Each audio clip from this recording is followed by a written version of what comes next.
In the dim glow of the single bulb dangling from the ceiling, Jonathan vigorously brushed his teeth, trying to rid himself of the evening's stale aftertaste. It was nearly midnight, and the rest of his house was already enveloped in a cocoon of silence. He had always found a strange comfort in the solitude of night, a moment to himself away from the chaos of the world. As he was lost in thought, the rhythmic motion of the toothbrush lulled him into a trance. Without intention, his eyes wandered to the mirror before him. He froze. His reflection remained eerily still, gazing back with a menacing grin that wasn't his own. Pearly whites flashed sinisterly back at him, yet he felt no smile curving his lips.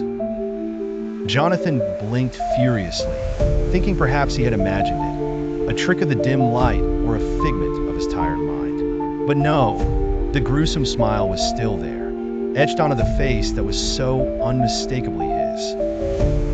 Panic began to well up in the pit of his stomach. The toothbrush slipped from his fingers, clattering noisily into the porcelain sink. His heart thudded erratically against his ribcage as the reflection's eyes locked onto his.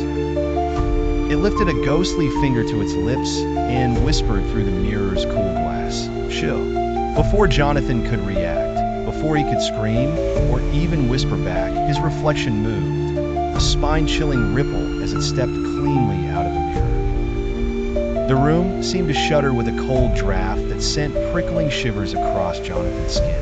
He staggered backwards, knocking over a bottle of mouthwash that spilled across the tiles, mingling with his panicked breaths.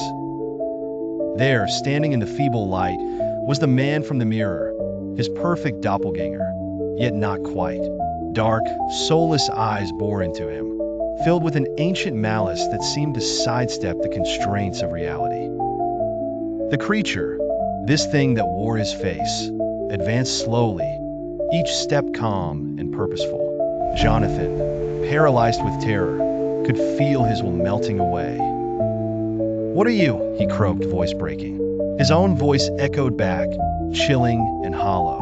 "I am you, but better." Suddenly, the reflections of 1,000 nights of solitude crashed over him, drowning him in the horrific realization that the mirror had never been as empty as he believed.